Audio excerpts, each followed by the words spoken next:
They once called him a ragged farmer.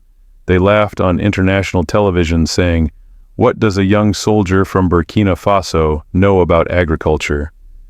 But just 2 years later, they boarded a plane to Ouagadougou to bow their heads and apologize. This isn't a political drama. It's a true story that unfolded right here in Africa between two neighboring nations, Nigeria, the continent's largest economy, and Burkina Faso, a country often labeled as poor and unstable. In 2023, during a regional agricultural summit in Abuja, Nigeria, a Nigerian minister openly mocked Burkina Faso's agricultural ambitions. When asked about Captain Ibrahim Traoré's policies, the minister chuckled and said loud enough for the whole region to hear Traoré. A young soldier who just picked up a hoe a few months ago, Burkina Faso doesn't need a model, they need a miracle. That quote spread like wildfire. Burkinabe media was outraged. African social media erupted, but while the entire nation fumed, Captain Traoré simply said in a cabinet meeting, "They will come to learn, but not today." Few believed him. And yet, 2 years later, the unthinkable happened. How did a man once publicly ridiculed build Africa's largest tomato empire? And why did Nigeria, the very nation that mocked him, end up kneeling, offering an apology? Join us in uncovering the story that sounds like a legend but is backed by real names, real places, and real consequences, from the mocked farmer to the man who restored dignity to a people. In May 2023, a high-profile West African agricultural forum took place in Abuja, Nigeria. Delegations from across the continent gathered to discuss food security, youth employment, and sustainable agriculture. But no one expected what would become the most talked-about moment of the event. During a panel discussion on emerging agricultural models, a foreign journalist asked a seemingly simple question: what does Nigeria think of Burkina Faso's new agricultural policy under Captain Ibrahim Traoré? The room grew quiet. Cameras zoomed in. A prominent Nigerian minister adjusted his microphone, chuckled, and replied with a smirk, "Traoré, that young man, he just picked up a hoe last month. Burkina Faso doesn't need a model, they need a miracle." Laughter erupted in the room. Some tried to cover their mouths. Others nodded in amusement. The quote was clipped, shared, and rebroadcast across African media within hours. Major headlines blared. Nigerian minister mocks Traoré's agricultural dreams. Burkina Faso needs a miracle. Abuja Panel erupts in laughter. The people of Burkina Faso were outraged. Journalists, students, and farmers took to social media calling it a national insult. "They think we're incapable," one viral tweet read, "but we'll show them what the soil of Faso can grow." But the most striking response came not from the streets, but from Captain Traoré himself. In a closed cabinet meeting the following day, his ministers urged him to issue a formal protest. Traoré declined. Instead, he simply said, "Let them laugh. One day they'll come to learn from us, but not today." No dramatic speech, no press conference, just a quiet confidence that would soon shake the region. What Nigeria saw as the end of a joke was in fact the beginning of something historic. While the world laughed, Captain Ibrahim Traoré was working silently, strategically, and with stunning ambition. Burkina Faso, a landlocked country with a long history of droughts, military coups, and foreign dependency, was never seen as a model for agricultural success. But Traoré saw something different. Where others saw sand, he saw potential. Where others saw a lost generation, he saw farmers, engineers, and revolutionaries waiting to bloom. In late 2023, just months after the Abuja humiliation, Traoré announced the Red Renaissance Initiative, a national plan to reclaim 300,000 acres of arid land and transform it into tomato-producing farmland. The move shocked even his supporters. Tomatoes. In Burkina Faso, critics were quick to dismiss it as a populist stunt. But Traoré wasn't playing to the crowd. His strategy was methodical. He partnered with agronomists from Mali, engineers from Cuba, and irrigation experts from Morocco. He redirected military logistics to support the transport of seedlings, water, and tools. Young people once destined for migration or militancy were recruited into state-funded agricultural academies. The government issued vouchers for land usage, provided seed capital, and created local cooperatives to share machinery. A new slogan spread across the countryside: La terre est notre dignité. The land is our dignity. By mid-2024, satellite images revealed a transformation few thought possible. The dusty Sahel was turning green, row after row of thriving tomato fields stretching to the horizon. Water pipelines snaked across the savanna. Solar-powered greenhouses sprouted near every village. And then came the factories. Rather than exporting raw produce, Traoré pushed for value addition. Burkina Faso began producing tomato paste, dried tomato snacks, and organic sauces, all branded under Soleil de Faso, Sun of Faso, a proudly local Pan-African brand. Within a year, exports surged. Ghana, Senegal, and even Nigeria began importing Burkinabe products. What started as a national embarrassment became a regional triumph. But the impact went beyond economics. Thousands of children who once relied on foreign food aid were now eating school lunches made from homegrown produce. Rural youth, once desperate to flee, now stayed to build businesses and lives. Farmers held up their stained hands not as signs of poverty, but of pride. International media took notice. The BBC called it a miracle rooted in soil. Al Jazeera called Traoré Africa's agrarian insurgent. Time magazine listed the project as one of 10 innovations that could feed the future. And yet, through all the success, Traoré remained silent about the Abuja insult. When asked in an interview if he had a message for Nigeria, he simply replied, "We grow tomatoes." That is our answer. It wasn't just tomatoes they had grown. They had cultivated something far more powerful: dignity, sovereignty, and respect. By early 2025, Burkina Faso was no longer a footnote in West African agriculture, it was a headline. The tomato miracle had shifted regional conversations. Countries that once mocked the initiative now sent delegations to study it. International investors took note. Regional food security forums referenced the Burkinabe model as a case study for success. And yet, among all the nations observing silently, Nigeria remained conspicuously quiet, until they could no longer afford to be. The breaking point. In March 2025, a severe drought hit northern Nigeria, decimating key agricultural zones. Tomato prices skyrocketed. Protests broke out in several states over food shortages and black market inflation. Ironically, the very product at the heart of the 2023 mockery tomatoes had become a national vulnerability. That's when the Nigerian government made a discreet move. They reached out to Ouagadougou. The request was formal. The Nigerian Ministry of Agriculture, in coordination with the Foreign Affairs Office, sought permission to send a high-level delegation to study Burkina Faso's agricultural reforms and meet with its leadership. The move shocked observers. Was this an olive branch or an admission of failure? Traoré didn't respond immediately. He let the request sit. 3 days, then 7, then 10. Only on the 11th day did his office reply, "You are welcome in Faso." The visit.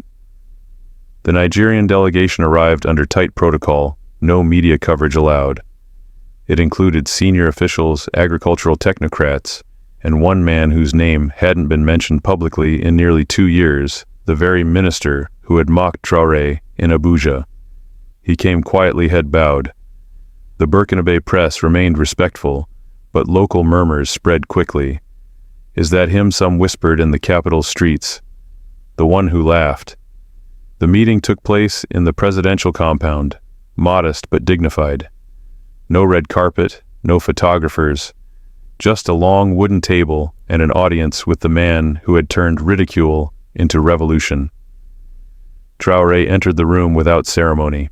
Dressed in simple military fatigues, he greeted the Nigerian delegates with a firm handshake and a measured gaze. No smiles, no tension, just clarity. Then came the moment the continent would talk about for months. The minister stood up, cleared his throat, and addressed Traoré directly.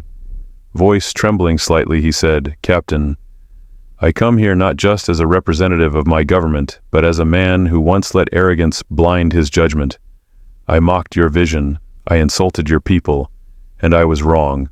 On behalf of my office and my nation, I offer you my sincere apology." The room fell silent. Traoré looked at him for a long moment. He didn't respond immediately. Instead, he turned to the rest of the Nigerian delegation. "Do you see those hands outside?" he asked, pointing to a window where dozens of young Burkina Faso farmers were tending to rows of tomato plants. Those hands were once empty. Now they feed our nation. Then he returned his gaze to the minister. "You came to learn. That is enough. The soil forgives faster than politics. Let us plant something better this time." There was no applause, no cameras, just a quiet nod and the weight of history shifting in the room. Aftermath. The story, despite efforts to keep it private, leaked within days. An anonymous source within the Nigerian delegation published an internal memo describing the moment of apology. African media exploded. Nigeria apologizes to Burkina Faso in private meeting. From mockery to respect, the Abuja minister bows before Traoré. Soil forgives a lesson in African dignity. What stunned many wasn't just the fact of the apology, but the way it was received. No vengeance, no public shaming, just a lesson delivered with calm dignity. Traoré later gave a rare interview with Pan-African TV, where he was asked why he accepted the apology so graciously. He answered, "When one farmer mocks another, the land doesn't care. What matters is what we grow next." That quote became a symbol printed on posters, repeated in classrooms, and echoed in speeches across the continent. Even Nigerian youth, inspired by the humility of both sides, began pushing for reforms at home. Beyond politics. In the weeks that followed, Nigeria and Burkina Faso signed a bilateral agricultural cooperation agreement. Nigerian youth farmers were invited to train at Burkina Faso agricultural centers. Burkina Faso shared its irrigation blueprints. The very insult that once divided two nations had birthed a new alliance. For Traoré, the apology wasn't a victory parade, it was a turning point. It proved that dignity could be restored, not through revenge, but through vision. That humility could bridge borders. That leadership wasn't measured by rank, but by how one turns wounds into wisdom. And perhaps most importantly, it proved that in the vast contested fields of Africa, it is still possible to grow more than just crops. We can grow character. They came to laugh. They left in silence. What began as mockery at a podium in Abuja ended in humility in the fields of Ouagadougou. But this story isn't just about one insult or one apology. It is about a far deeper truth, a truth chiseled in the red soil of Burkina Faso and echoed in the quiet strength of its people. Because this is not just a story of tomatoes. This is a story about vision, how a young captain dismissed as naive and inexperienced dared to see farmland where others saw desert, how he chose irrigation over indignation, action over ego, nation over narrative. It's a story about dignity, how a nation long ridiculed for its poverty found pride in planting, in building, in feeding its own children, how they reclaimed agency not through oil or aid, but through the patient, quiet power of the land. And yes, it's a story about redemption not only for Traoré, but for Nigeria too. Because it takes courage to apologize. It takes humility to walk into the house of the one you laughed at and say, "We were wrong." That too is leadership. Beyond borders across Africa, this story has ignited something larger. Youth movements in Ghana, Kenya, and Malawi are now citing the Burkina Faso model in proposals to their local governments. Community gardens in Accra are naming tomato beds after Captain Traoré.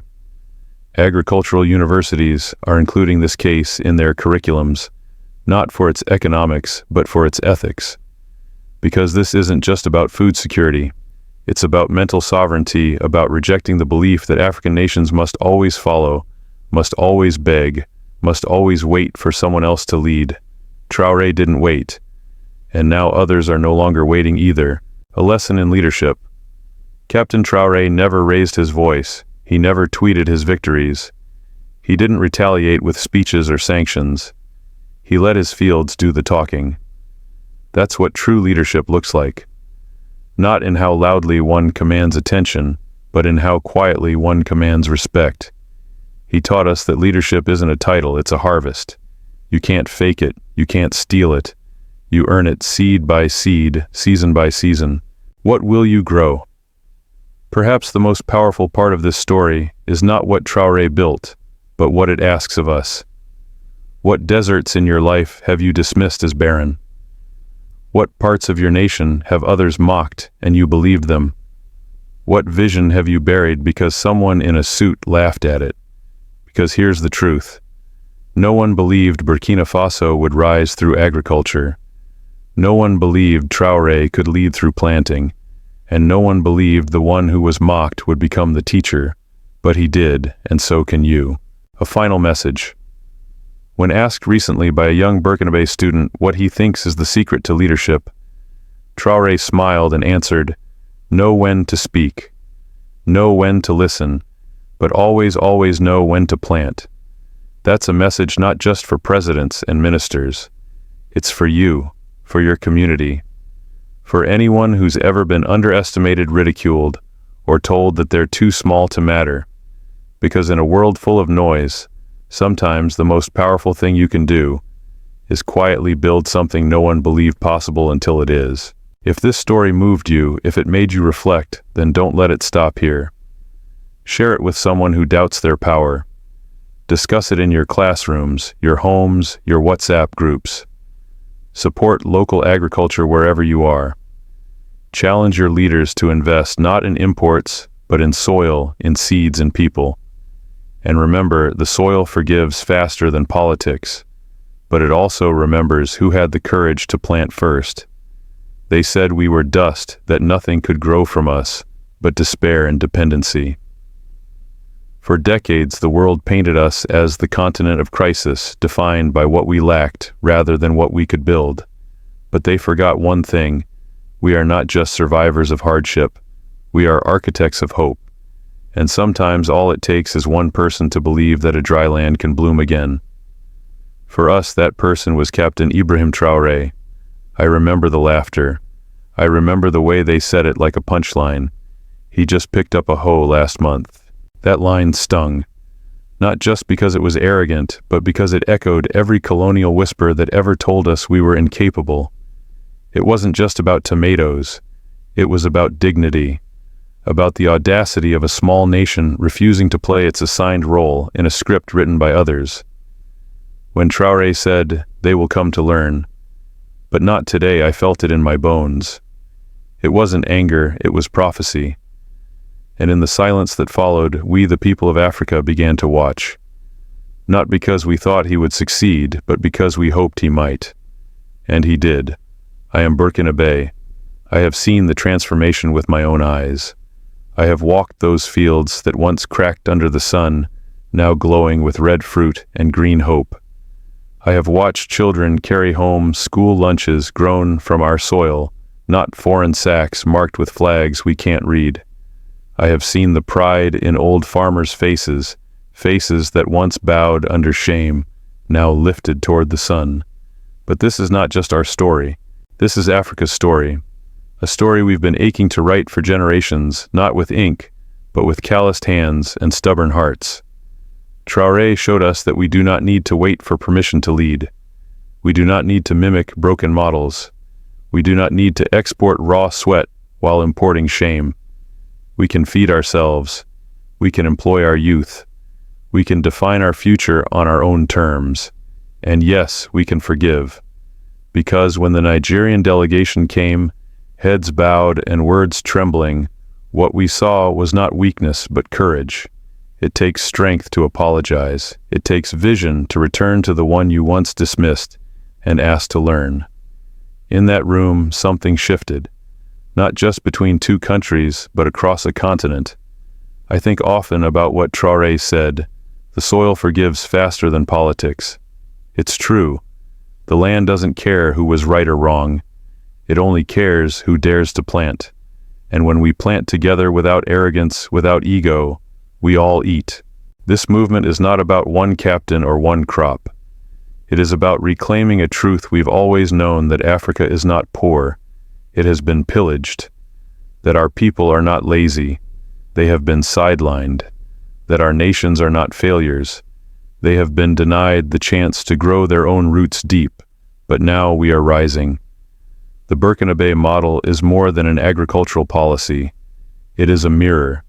It forces us all, leaders and citizens alike, to ask, what are we doing with our land, with our youth, with our vision? Because make no mistake, the world is watching. And for once, it is not with pity, but with curiosity, maybe even envy. They see something stirring here, a quiet revolution, a different kind of power not born in palaces, but in greenhouses and granaries. To my fellow Africans, do not let this story stay a story.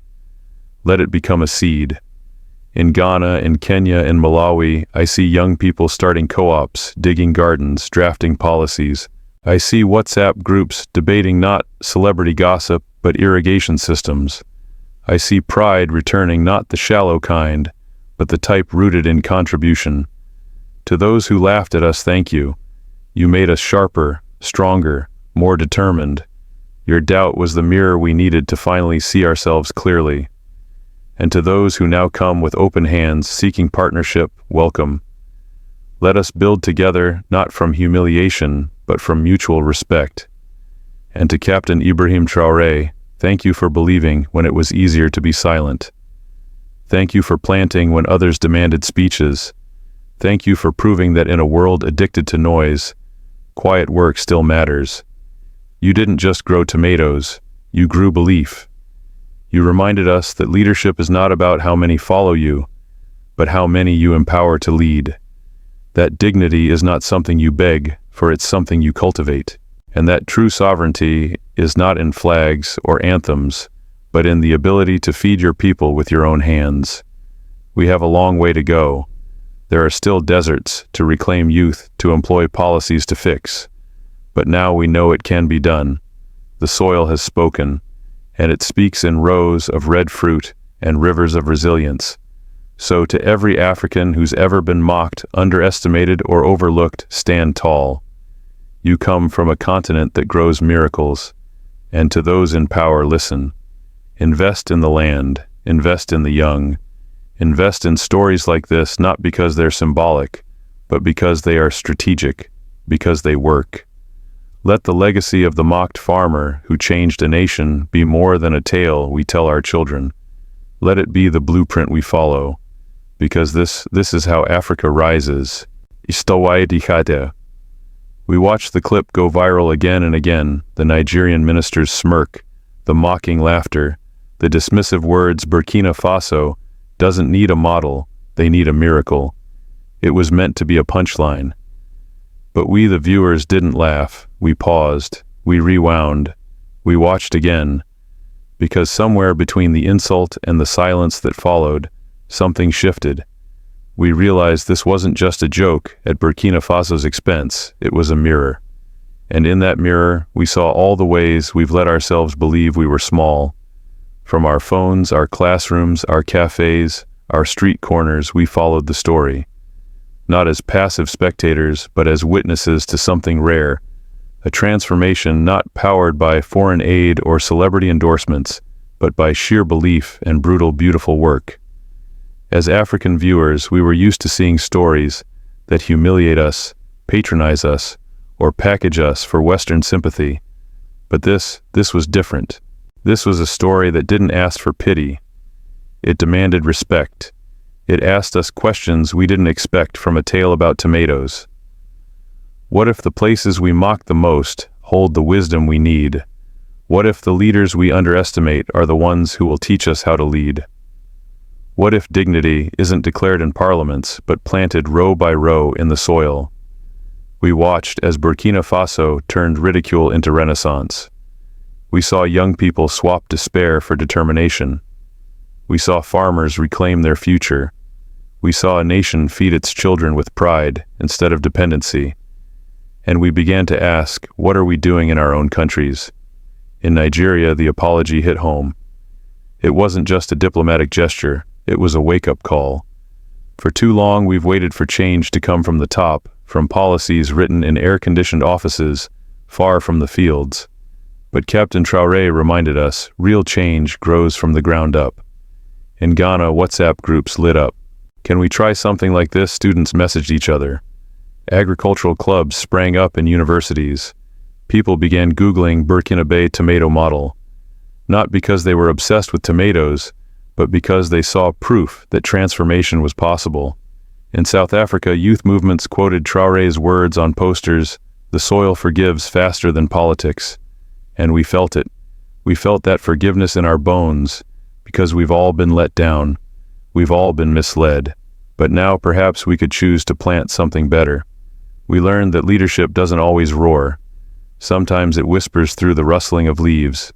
Sometimes it looks like farmers with cracked hands and clear eyes. Sometimes it sounds like silence in the face of mockery and a quiet harvest that answers louder than any speech. And for those of us outside Africa, diaspora Africans, Black viewers across the globe, this story hit even harder. We've spent years defending our continent from stereotypes, only to find that dignity doesn't need defending when it's visible. It just needs witnessing. Traoré didn't go viral for scandal. He went viral for strategy, for shifting power without shouting, for making our grandparents' dreams visible in high definition, a continent feeding itself proudly without begging bowls or imported blueprints. And that's the lesson that changed us. We realized that dignity is built, not granted. We realized that apologies don't weaken nations, they strengthen them. We realized that leadership isn't about charisma. It's about courage. It's about consistency. It's about knowing when not to clap back, but to cultivate instead. This story reminded us that sometimes the most revolutionary act isn't protest or policy, it's planting. And so we asked ourselves, what can we plant? Can we start a garden at our school? Can we teach our children that food is not just survival, but sovereignty? Can we pressure our leaders to invest in our farmers the way they invest in photo ops? Can we stop laughing at our own potential, because that's what the Abuja panel did. They laughed at the very thing that could have saved them, a young man's vision, and yet years later that laughter turned into a bow, into silence, into shared plans. It's humbling to witness, but it's also empowering, because if they can change, so can we. If Burkina Faso can move from mock to model in 2 years, what excuse do we have? We watched this story unfold like a parable for our time. Not one about tomatoes, but about tenacity, about trust, about turning wounds into roots. And we now carry that story forward. Some of us have printed it out and pasted it on our walls. Some have turned it into song lyrics, school essays, spoken word pieces. Some are writing grants citing the Burkina Faso model as a case study.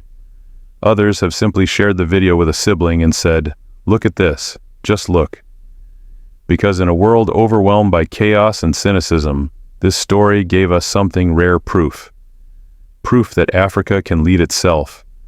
Proof that humility and vision can coexist. Proof that apologies, when offered with sincerity, can be seeds of unity. And proof that even the most barren soil can bloom if we stop laughing long enough to plant something real. So to every viewer who cried, who clapped, who shared this story, don't let it end here. Let it end in your hands, in whatever you choose to grow. Let it shape how you vote, how you farm, how you teach, how you forgive, how you dream. Let it challenge how you see power, not as something to perform, but something to nourish. Let it remind you that redemption is not just possible, it's waiting. And all it asks is that we believe, that we act, that we plant. Because the soil remembers those who dared. And history does not belong to the loudest voice. It belongs to the one who grows. We didn't just watch a redemption arc. We lived through a lesson etched not in textbooks or treaties, but in the daily decisions of a man who chose to dig rather than debate. And now, after witnessing the rise of Burkina Faso from the sidelines, we're left with a question that won't go away. What will we do with what we've seen? Because knowing is no longer enough. The time for passive admiration has passed. Now is the time to act.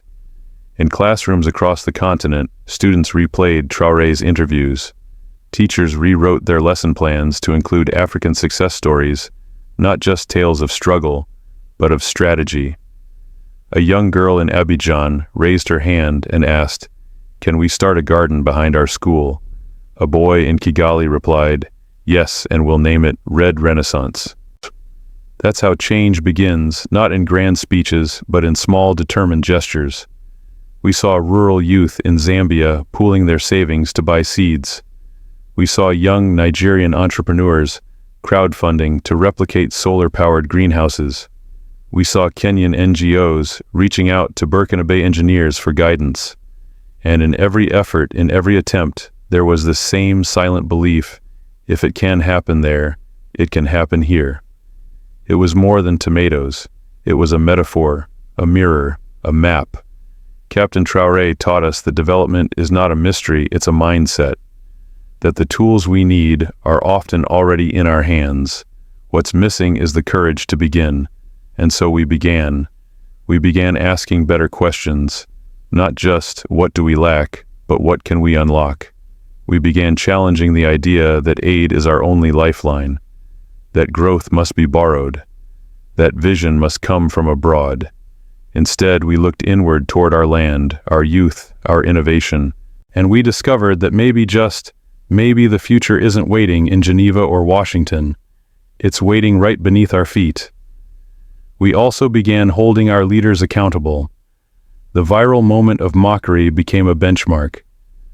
We started asking, are you building policies or punchlines? Are you governing for likes or for legacy? Because Traoré did not tweet his way into history. He built his way there, quietly, relentlessly, brick by brick, field by field.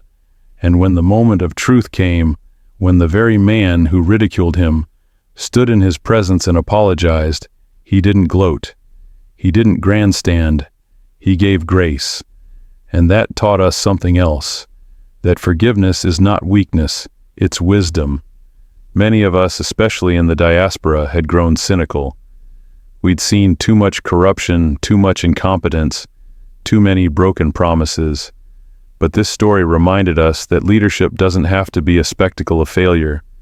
It can be a discipline of service. And so we told the story, again and again, in different languages, in different formats. From Lagos to London, from Dakar to Detroit. We turned it into blogs, podcasts, sermons, plays. We made it our own because it already was. This wasn't just Burkina Faso's victory. It was all of ours.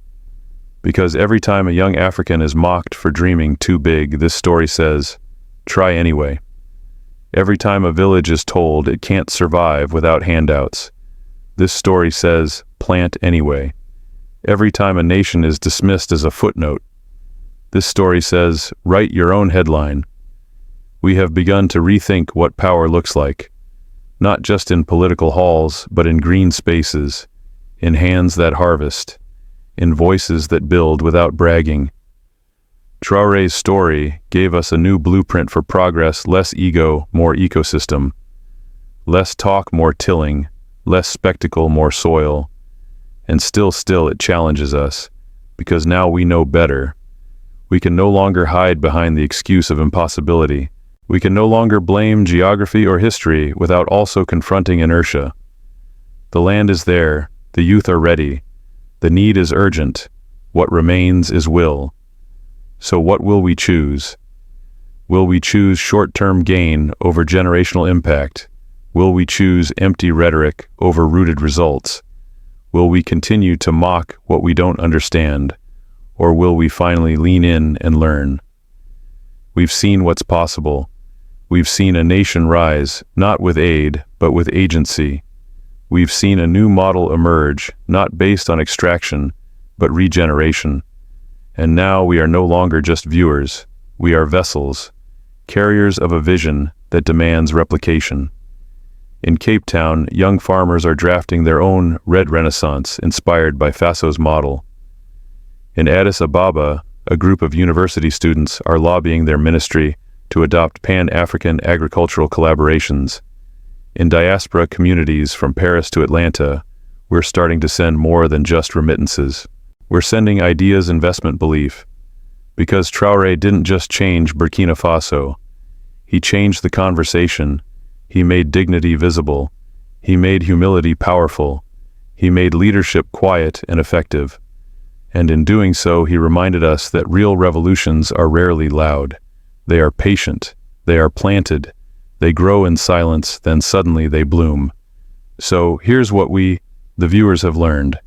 Leadership is not charisma. It's commitment. Progress is not a performance. It's a process. And nation building isn't a spectacle. It's a seed.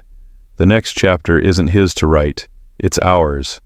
Let's not wait for another miracle to believe in ourselves. Let us make belief our baseline action, our anthem, and the soil our stage. Because we've seen the future, and it grows in Burkina Faso,